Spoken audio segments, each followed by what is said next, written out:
સુરત જિલ્લાના માંડવીના પાતલ ગામનો ડેપ્યુટી સરપંચ અને સાલૈયા બેઠક તાલુકા પંચાયતના કોંગ્રેસના સભ્યને પંચાયત વિપક્ષ નેતા શંકર ચૌધરી લાંચ લેતા ઝડપાયા હતા. જમીન લેવલિંગ કરવા માટે ગ્રામ પંચાયતમાં ઠરાવ પાસ કરાવવા 1.5 લાખની માંગણી કરી હતી. ફરિયાદી પાસે રકઝકના અંતે 80,000ની માંગણી કરી હતી. તાપી એસીબી અગ્રેશ્વર મહાદેવ મંદિર પાસે 35,000ની લાંચ લેતા રંગે હાથ ઝડપી પાડ્યા છે. સુરત જિલ્લાના માંડવી ખાતે આજે એસીબીએ છટકું ગોઠવ્યું હતું, જેમાં ચૂંટાયેલા પ્રતિનિધિઓ લાંચના છટકામાં ઝડપાઈ ગયા હતા.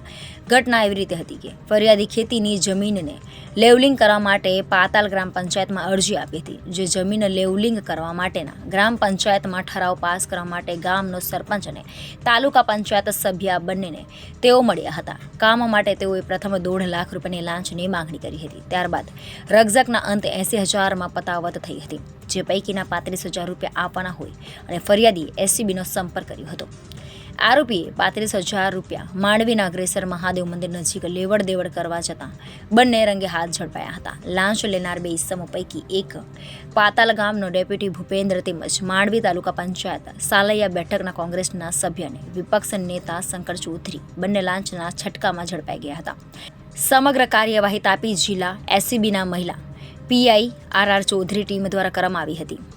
ગત રોજ એસીબીમાં ફરિયાદ મળેલી કે પાતાલ ગામ પંચાયતમાં એક ખેડૂતની ખેતીની જમીન એ લેવલિંગ કરવાના જે ઠરાવની જરૂરિયાત હતી એ ઠરાવ આપવાના અવેજ પેટે પાતાલ ગ્રામ પંચાયતના ડેપ્યુટી સરપંચ ભૂપેન્દ્રભાઈ તેમજ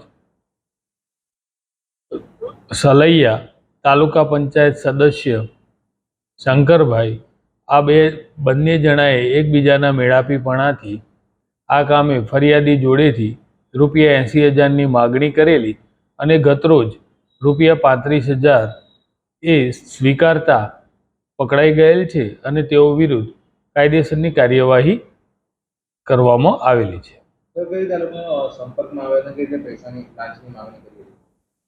એ ફરિયાદીના ત્યાં ટૂંકમાં એમનું જમીનનું લેવલિંગ કરવાનું હતું. એ લેવલિંગનો જે ઠરાવ કરવો પડે એ ઠરાવના અવેજ પેટે પૈસાની માગણી થયેલી. લાંચ લેનાર એ સ્થળ ઉપર પકડાયેલા એ શંકરભાઈ, જેઓ એ આ ડેપ્યુટી સરપંચ ભૂપેન્દ્રભાઈ સાથે મધ્યસ્થી કરી આપેલી. લાંચ 80,000ની માગેલી, જે પૈકી ગત રોજ 35,000 રૂપિયા એમણે માગેલા અને એ લેતા પકડાયેલ છે. Reporter Hitesh Prajapati, Janadesh news, Surat.